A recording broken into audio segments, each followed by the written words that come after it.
เราทั้งหลายมีภาระธุระ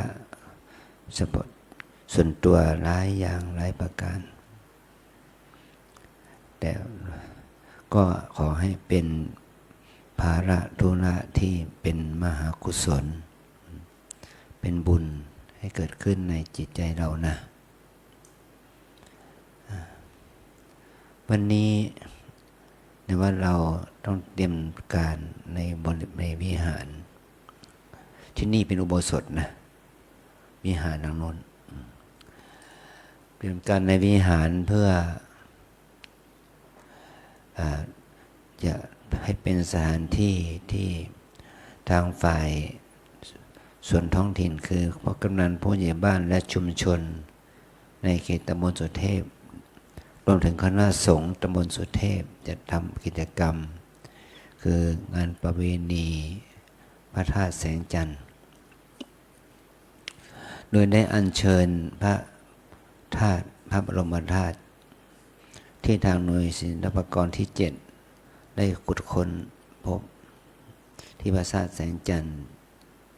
ที่หลังวัดอุโมงค์ที่ศูนย์ศึกษาธรรมชาติและสัตว์ป่าก็เอาไปประดิษฐานเก็บไว้ที่หน่วยศิลปากรที่ 7ทาง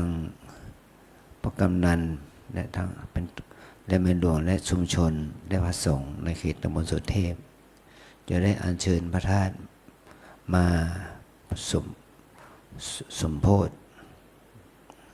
โดยเวลาประมาณ 10 นาฬิกาเนี่ยเขาจะอัญเชิญพระธาตุมาที่วัดน้ำเปิงเราแล้วก็อัญเชิญขึ้นไปบนวิหารในขณะเดียวกันนั้นก็มีกลุ่มช่างฟ้อนหรือว่าผู้ที่แสดงงานศิลปะพื้นบ้านมาฟ้อนมารำสมโภช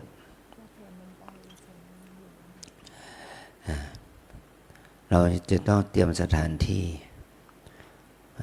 เพราะเมื่อวันที่ 13นั่นแหละว่าเราก็มีงานที่ว่าครบรอบ101 ปี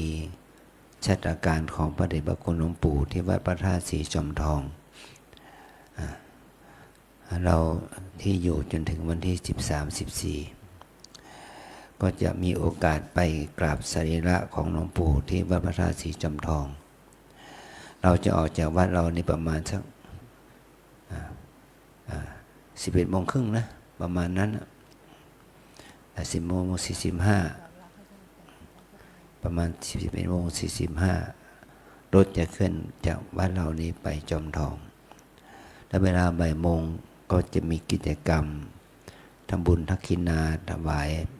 เป็นอาจาริยบูชาแต่พระเดชพระคุณหลวงปู่เมื่อเสร็จพิธีทางโน้นแล้วเราก็กลับมาที่วัดเราเมื่อเวลาประมาณบ่าย6 โมงทั้งพระสงฆ์องค์เนรเราแม่ชีโยคีเราและศรัทธาสาธุชนญาติโยมพ่อหลวงแม่พวกกำนันอะไรเป็นต้นเนี่ยและพระสงฆ์ตำบลสุเทพก็จะมาเจริญพุทธมนต์สมโภชแล้วก็แสดงธรรมเทศนา1 กันหลังจากนั้นก็ถวายทายทานแด่พระสงฆ์แล้วก็เราทั้งหลายก็จะทำพิธีเปลี่ยนเทียนจุดประทีปเปลี่ยนเทียนเมื่อจุดประทีปเปลี่ยนเทียนแล้วก็เราก็มาเจริญสมาธิภาวนาบูชาพระธาตุบูชาพระธาตุแล้วก็ปฏิบัติกันจนตามอนาศัยจนถึง5 ทุ่มเที่ยงคืนนะหรือว่าใครจะปฏิบัติบูชาตลอดคืนก็ได้วันเราก็จะให้การต้อนรับให้การอุปถากพระบรมธาตุแล้วก็ต้อนรับพระสงฆ์ต้อนรับอาคันตุกะสถานญาติโยมที่มีความมีจิตกุศลศรัทธามาบูชาพระธาตุที่วัดเหล่านี้ในวันที่ 13พอวันที่ 14 เช้าเราพระสงฆ์องค์เนรเรานะแม่ชีโยคีเราเนี่ย จะไปร่วมทำวัดเช้าทำวัดเช้าสวดมนต์ทำวัดเช้าบูชาพระธาตุเจดีย์ในวิหารแล้วก็รอบพระธาตุเจดีย์เราเมื่อเราบูชาเสร็จเรียบร้อยแล้วเราก็ปฏิบัติบูชาจนถึงฉันเช้าพอฉันเช้าเสร็จในเวลา8 โมงเราจะมีวิธีทำบุญตักบาตรทำบุญตักบาตรเมื่อทำบุญตักบาตรแล้วก็เข้ามาในพิธีบริเวณบรมวิธีพระธาตุก็จะมีการแสดงธรรมอนุโมทนาการที่พวกเราทั้งหลายได้ทำบุญตักบาตรหลังจากนั้นก็ฉันเพลตอนบ่ายเราก็สวดมนต์ภาวนากันบริเวณในวิหารและรอบลานเจดีย์นะแล้วก็ปฏิบัติบูชาทั้งคนไทยคนต่างประเทศนะเมื่อปฏิบัติจนถึงบ่าย3 โมงก็หยุดแผ่เมตตาคณะสงฆ์และคณะพ่อกำนันผู้ใหญ่บ้านและคณะศรัทธาญาติโยมเขาจะมาจัดขบวนอัญเชิญพระบรมธาตุจากวิหารวัดเรานี้ไปที่วัดพระธาตุแสงจันทร์นะมีขบวนของพระสงฆ์ขบวนของแม่ชีโยคีที่เดินทางไปได้แล้วก็ขบวนของชาวบ้านแต่ละหมู่บ้าน15 หมู่บ้านหรือ13 หมู่บ้านแห่ไปจากวัดเรานี่ไปที่วัดพระธาตุแสงจันทร์เราจะไปทำกิจกรรมเจริญพุทธมนต์ฟังธรรมกันที่โน้นแล้วก็บางส่วนนะถ้าใครที่มีความประสงค์จะไปคืนนั้นก็ไป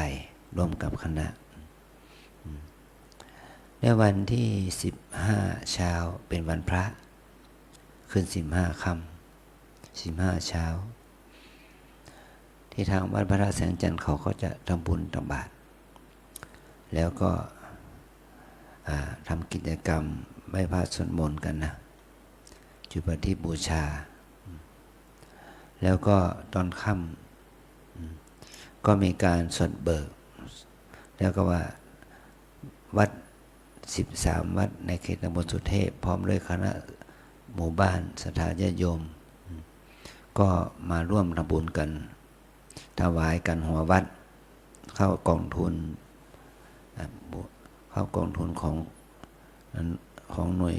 ของตำบลสุเทพเนี่ยจนถึงเช้าวันที่16เช้าวันที่16ก็จะถวายพระทหารเช้าแด่พระสงฆ์เวลา8 โมงก็จะมีการสวดมนต์ถวายพรพระแล้วก็ถวายทายทานแด่พระสงฆ์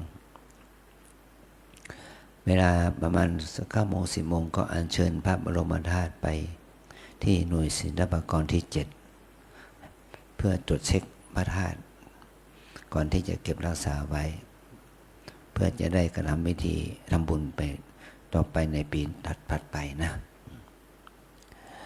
อันนี้เพราะว่างานนี้มันก็เป็นงานส่วนรวมเป็นงานของชุมชนของตำบลสุเทพทั้งส่วนของเทศบาลทั้งสำนักผู้ใหญ่บ้านองค์กรเด็กหมู่บ้านชาวบ้านที่เป็นพวกอสม.เป็นพวกผู้สูงอายุอะไรเนี่ยมาร่วมกันแต่ว่าเราทำด้วยความศรัทธาถ้าญาติโยมโยคีเราอยากจะทำบุญร่วมด้วยถวายทายทานตั้ง3 วาระ3 วันเนี่ยแก่พระสงฆ์จำนวน80 ชุดแต่ละชุดเนี่ยก็ทายทานถวายสงฆ์ก็ประมาณ500 บาทแล้วก็ปัจจัยถวายสงฆ์ก็ชุดละประมาณ500 บาทหมายความว่าทั้งทายทานและปัจจัยถวายสงฆ์ทำบุญชุดละ1,000 แล้วก็เพราะว่าเรามี13วัดก็13ชุดก็เป็นมัคคณายกเป็นพระพุทธแล้วก็อันเนี้ยก็ถ้าใครอยากจะร่วมบุญด้วยก็หมายความว่าชุดละ500เป็นทายทานอีก500เป็นยอดทายทานนะแล้วที่วัดเราก็จะดูแลทั้งการเทศด้วยนะทั้งการเทศด้วยก็จะดูแลแล้วก็ว่าเราก็จะช่วยกันตกแต่งประดับดอกไม้บูชาพระธาตุนะและที่สำคัญที่สุดก็ขอความขอความอนุเคราะห์เพราะเราร่วมทำบุญไปทำวัดสวดมนต์ภาวนาเวียนเทียนด้วยกันในวันที่13คืนวันที่13และเช้าวันที่13ก็ต้อนรับพระธาตุตอนบ่ายเราต้องไปที่จอมทองตอนเย็นก็กลับมาก็มาทำกิจกรรมต่อมันต่อเนื่องกันนะเพราะว่าเป็นงานที่เป็นวันที่ครบรอบชาติการหลวงปู่ด้วยเราจะทำบุญเพื่ออุทิศถวายเป็นอาจิยบูชาต่อพระเดชพระคุณหลวงปู่เช่นเดียวกันแต่เราทำกิจกรรมทั้งส่วนของงานบูชาพระธาตุแล้วก็ทำบุญถวายอาจารยบูชาแด่พระเดชพระคุณหลวงปู่พระพรหมมงคลไปด้วยนะอันนี้เป็นกิจกรรมในวันที่13 14 15 เดือน 16แต่ว่าเราจะรับเป็นแม่งานเจ้าของสถานที่ในวันที่13 14ขอเพราะเราได้ร่วมกันก็วันนี้ก็พระสงฆ์ท่านก็ไปเปลี่ยนหลอดไฟในวิหารที่มันดับที่มันมืดก็เปลี่ยนหลอดไฟระยะก็เปลี่ยนกันให้มันดูดีขึ้นมีแสงสว่างมากขึ้นก็พระภิกษุทั้งหลายก็ทำงานกันด้วยดีและสถานที่เราก็ต้องเกื้อเฟื้อเกื้อกูลกันนะว่าจัดสถานที่แล้วก็มีอีกงานหนึ่งค่ะงานช่วงปลายปีวันที่30 31 1 2 3ที่อุโบสถเนี่ยจะมีคณะกลุ่มพี่น้องชาวพุทธทิเบตมาจากประเทศเนปาลจะมาทำพิธีสวดมนต์นะแบบทิเบตนะที่ว่าเราเนี่ยเราจะได้เรียนรู้ประเพณีวัฒนธรรมของเขานะเขาสวดมนต์กันตั้งแต่ช่วงเวลาตั้งแต่8 โมงถึงบ่าย 4 โมงแต่ว่าครูที่มาเข้ากิจกรรมก็เป็นพระสงฆ์และภิกษุณีของเขาแล้วก็ศรัทธาญาติโยมที่มาจากเนปาลและก็คนไทยบางกลุ่มมาร่วมสวดมนต์กันที่นี่เราจะมาสังเกตก็ได้ไม่มาสังเกตกันก็ได้แต่ช่วงเช้าช่วงค่ำเราก็ทำวัดเป็นปกติช่วงเช้าช่วงค่ำแต่ว่าช่วงกลางวันเราจะไม่แล้วก็วันสวดมนต์ส่งท้ายปีเก่าต้อนรับปีใหม่เราก็ยังทำเป็นปกติเพราะว่าเป็นช่วงกลางคืนกิจกรรมของชาวพุทธทิเบตเขาทำกิจกรรมช่วงกลางวัน8 โมงถึงบ่าย 4 โมงก็เราก็ทำของเราเมื่อถึงเวลาเราก็มาทำกิจกรรมนะเนี่ยอันนี้ขอความเพื่อให้เรารับทราบไว้ถึงกิจกรรมที่จะมีมาในช่วงปลายปีนี้นะต้นปีหน้าเนาะมันจะมีกิจกรรมนี้แต่ว่าทุกสิ่งอย่างก็เป็นเรื่องของเขานะเขาจะขอสถานที่แต่ว่าพระสงฆ์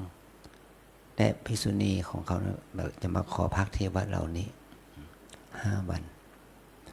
แต่ศรัทธาญาติโยมพักข้างนอกอันนี้มันก็มีกิจกรรมที่เราส่งเสริมความดีงามที่พี่น้องชาวทิเบต ที่นับถือพุทธศาสนาแบบวัชรยานก็เกื้อกูลเขาอุตส่าห์เดินทางมาจากทั้งประเทศเนปาลมาหามาเราโดยการประสานงานของมหาวิทยาลัยมหาจุฬาลงกรณราชวิทยาลัยนะวิทยาเขตเชียงใหม่ปีที่แล้วเนี่ยเขาจัดที่วัดสวนดอกแต่ปีนี้เขามีกิจกรรมอื่นไม่ว่างก็มาขอให้วัดเรานี่เป็นจัดสถานที่แล้วก็เอื้อเฟื้อสถานที่ได้นะสถานที่ได้เพราะเราก็ต้องช่วยเหลือกกูลเขาตามสมควรเราก็ได้ศึกษาประเพณีของเขาไปในตัวเสร็จนะถ้าเราไปอินเดียไปพุทธคยาเราจะเห็นทั้งว่าชาวทิเบตมาไหว้มาบูชามากราบมาไหว้มาสวดมนต์เป็นจำนวนมากบูชาคุณของพระพุทธเจ้าคุณของพระโพธิสัตว์เจ้าก็มีมากมายเนี่ยเองวัดเราก็มีนะพระทิเบตอยู่กับวัดเรานี่2 องค์ละพระทิเบตแต่เขามาเรียนภาษาเรียนวัฒนแต่แล้วก็มีภิกษุณีชาวจีนด้วยภิกษุณีชาวเวียดนามด้วยก็มีอยู่ว่าเรานี่นะเราจะเห็นถึงความเป็นนานาชาตินะเป็นอินเตอร์เนชั่นแนลเป็นนานาชาติ เขาทุกคนก็มาที่นี่มาถึงที่นี่ก็เขามาเพื่อมาปฏิบัติเนาะมาปฏิบัติวันนี้ก็มีนักท่องเที่ยวสู่2 คนเดินทางมาที่หน้ากุฏิอาจารย์ก็ยื่นหน้าเลยอยากจะเข้าเฝ้าจะเข้าหาก็ให้พระเขาบอกเขามาเข้าหาเป็นผู้ชาย2 คนพอเราให้เขาเข้ามาเขาก็บอกว่าอาจารย์ผมมาเป็นลูกศิษย์ที่นี่นะมาปฏิบัติธรรมที่นี่นะใน15 ปีแล้ววัดลำเปิงยังอยู่ในหัวใจผมเลยยังอยู่ในดวงใจของผมผมเดินทางมากลับมาที่เมืองไทยคราวนี้ผมคิดถึงอาจารย์คิดถึงวัดลำเปิงเราจึงได้เข้ามาแสดงตนแต่ขอขอบคุณวิธีดำเนินชีวิตใหม่จิตใจใหม่ที่เขาได้ประพฤติปฏิบัติหลักธรรมคำสอนเนี่ยมาถึง15 ปีแล้วเขาไม่ลืมเลยก็หวังว่าโยคีเราทั้งหลายเนาะมาปฏิบัติธรรมก็คงจะไม่ลืมวัดลำเปิงถึง15 ปีนะมาขอให้ระลึกถึงวัดลำเปิงทุกวันทุกเดือนทุกปีนะแต่เขามาปฏิบัติธรรมอย่างนี้ก็มีชาวสเปนถ้าเขามาปฏิบัติธรรมมากับบ้านเราเนี่ย7-8 ครั้งแล้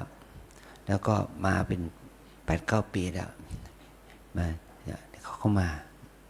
อีกคนหนึ่งเขามาปฏิบัติธรรมกับเราเมื่อ10 กว่าปีก่อนนะ20 ปีก่อนมาเป็นเป็นชาวแคนาเดียนเป็นคนแคนาดาเป็นชาวแคนาเดียนมาปฏิบัติกับพระมาเราเนี่ยมานาน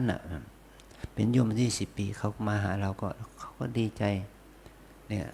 เขาก็ได้มาปฏิบัติธรรมกับเราเป็น1 เดือนนะ1 เดือนเป็นเวลา1 เดือนทีเดียวอันนี้เราจะเห็นว่าถ้าเขาได้ข้อคิดอะไรใหม่ๆเป็นการเปลี่ยนวิถีชีวิต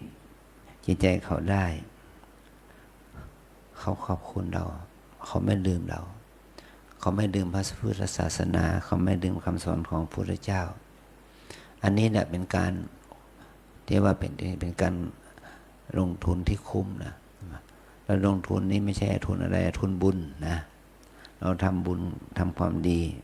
เพื่อเกื้อกูลเขาให้รู้จักหลักธรรมคำสอนเนี่ยมันก็เป็นประโยชน์เกื้อกูล โยคีทั้งหลายจงหาพระธรรมให้พบนะถ้าโยคีเห็นหาพระธรรมพบแล้วโยคีจะไม่ดื่มพระพุทธเจ้าพระธรรมพระสงฆ์ถ้าโยคีหาพระธรรมไม่พบนะก็น่าห่วงอยู่นะน่าห่วงและเราจะไม่เลื่อมใสไม่เบื่อคำสอนของพระพุทธเจ้าเมื่อเราหาพระธรรมในตนเองพบแล้วมันไม่เบื่อคำสอนของพระพุทธเจ้านั่นเป็นสิ่งที่ดีงามนะและนี่คือข้อธรรมข้อวัดที่เราจะพึงเอื้อเฟื้อเกื้อกูลกันและอีกอย่างหนึ่งก็คือว่าในวันที่31ในวันที่31เดือนธันวาเนี่ยวันเราจะทำการถวายกุฏิที่มีการบูรณะปฏิสังขรณ์เสร็จเรียบร้อยแล้วนะแต่วันนี้ยังไม่เสร็จนะวันนี้ยังขัดไม้กันอยู่แล้วก็เมื่อทำสีทำอะไรพยายามให้เสร็จภายในวันที่15เนี่ยวันนี้วันที่11เนาะถึงวันที่15ก็อีก4วันก็ให้เสร็จก็จนถึงวันที่31เราจะทำพิธีถวายกุฏิทั้งหมดที่เราได้บูรณะปฏิสังขรณ์รีโนเวทใหม่83ห้องเนี่ย83ห้องขอให้เราทั้งหลายได้กลับมานะกลับมาวัดลำปึงมาปฏิบัติธรรมส่งท้ายปีเก่าต้อนรับปีใหม่นะแต่ว่ามาเข้าดาวธรรมะนะเข้าดาวธรรมะกันหน่อยว่าเราจะเข้าดาวอะไรดาวบุญดาวบาปนะดาวเข้าดาว9 8 7 6 5 4 3 2 1เนี่ยเวลามันผ่านไปแต่ละวินาทีเนี่ยมันก็สมมุติกันว่าสิ้นปีเก่าและสมมุติกันว่าขึ้นปีใหม่นะก็เป็นการเข้าดาวถ้าเราก็เข้าอัพกันเนี่ยเข้าดาวก็เข้าอัพเลยเนาะเข้าดาวมาลงน่ะจนถึง9 8 7 6 5 4 3 2 1 0เนี่ยเป็นเข้าดาวแล้วเราก็ลืมเข้าอัพอะไรนะเข้าอัพก็คือว่าวันที่1 มกราก็1 วินาที2 วินาที3 วินาทีนะได้เราเข้าอัพกันมันมามีกี่เดือนแล้วกี่เดือน12 เดือนมาแล้วเนาะ11 เดือน11 เดือนเต็มกับ10 วันวันนี้10 วัน11 วันนะกับ10 วันเต็มกับอีกชั่วโมงเท่าไหร่เหลืออีกตอนนี้ก็เหลือ7 ทุ่มแล้วเหลืออีก5 ชั่วโมงนะก็จะครบวันที่11 วันเนี่ยครบ11 วันมันเข้าอัพกันหน่อยมันเราไม่ได้เข้าดาวกันเลยมีแต่เข้าดาวไม่ได้เข้าอัพเข้าอัพมันก็คือมันสิ้นไปเหมือนกันนั่นแหละสิ้นไปจาก1เนี่ยกินเวลาเป็น1 วินาที2 วินาทีจนถึง60 วินาทีก็วันใหม่ก็ได้1 นาทีละวันใหม่ได้3 นาที5 นาทีก็จนถึงสว่างก็หมดไปแล้ว6 ชั่วโมงนะสว่าง6 ชั่วโมงแล้วก็เราก็ทำบุญตามบาปกันทำความดีกันในวันขึ้นปีใหม่อย่างนี้นะมีทั้งทำความดีตอนที่สมมุติกันว่าเป็นเข้าดาวและเราก็ทำความดีกันในที่เราสมมุติกันว่าเป็นเข้าอัพเป็นปีใหม่ขึ้นปีใหม่ว่าขึ้นปีใหม่ก็วันเวลามันก็หมดไปเหมือนกันเราส่งท้ายปีเก่าก็วันเวลามันสิ้นไปเนี่ยมันก็เหมือนกันนะให้เรารู้ถึงคุณค่าของความสิ้นไปยังมีคุณค่ากับความขึ้นปีใหม่ก็ยังมีคุณค่าแต่เวลามันก็สิ้นไปเราทั้งหลายได้ทำความดีในวันที่31วันอีกวันนั้นก็เราก็ทำพิธีทอดพระป่าหาทุนบูรณะปฏิสังขรณ์ กุฏิกรรมฐานนะ83 ห้องจะได้พระป่าเท่าไหร่ก็ไม่รู้เหมือนกันนะ พระป่าได้เท่าไหร่ถ้าญาติโยมมีความประสงค์ที่จะเป็นเจ้าภาพกุฏิหลังหนึ่งนี่เป็นเจ้าภาพหลังละ 80,000 บาทต่อหลังนะหรือว่าจะเป็นเจ้าภาพเป็นห้องน้ำห้องท่าเป็นเจ้าภาพน้ำไฟก็ได้ เป็นเจ้าภาพหลอดไฟสายไฟอะไรก็ได้นะเป็นเจ้าภาพเพื่อจะได้เป็นสถานที่ปฏิบัติธรรมของพวกเราเองนะกุฏิสาราธรรมภาวนาเนี่ยเป็นกุฏินอกดาวที่ปัจจุบันนี้ก็เราใช้งานไปแล้วเราสามารถใช้งานได้ประมาณ62 ห้องเหลืออีก21 ห้อง21 ห้องเนี่ยเราจะสามารถใช้งานไปได้ในช่วงปลายเดือนนี้นะแล้วก็ทำพิธีถวายอีกเฟสที่3ให้สำเร็จเสร็จสิ้นไปด้วยกันเนาะด้วยปัจจัยที่โยมทั้งหลายได้ร่วมทำบุญกันนี่มันร่วม10 ล้านบาทนะประมาณนั้นแต่วันนั้นจะเป็นการสรุปอีกทีหนึ่งว่าเราใช้ไปเท่าไหร่แล้วก็มีคนมาทำบุญเท่าไหร่เหลือเท่าไหร่ใครจะปิดงบใครจะปิดจ็อบนี้บ้างเนี่ยแล้วเราจะได้ทำกันที่ในวันที่สิ้นปีนั่นนะเป็นสิ้นปีแล้วก็เหมือนกับว่ายูคีคนไหนที่ให้อยู่กุฏิสาราธรรมบ้างยูคีคนไหนลองที่อยู่ในกุฏิสาราธรรมมีไหมที่เป็นสาราธรรมที่นอกดาวนะนั่นแหละนั่นเป็นผลบุญของโยมที่เขาทำมาก่อนแล้วก็มาบูรณะในตอนนี้นะใช้เวลาปฏิบัติทำหน้าที่นี้ประมาณ1 ปีขอโยมจงได้ความปีติยินดีกับการที่ได้อยู่ห้องกรรมฐานเป็นห้องใหม่นะห้องใหม่มีห้องน้ำห้องท่าสะอาดมีที่ดับที่นอนเป็นสัดเป็นส่วนแล้วก็อยู่ด้วยความรู้สึกที่เป็นบุญเกิดขึ้นอย่างนี้นะ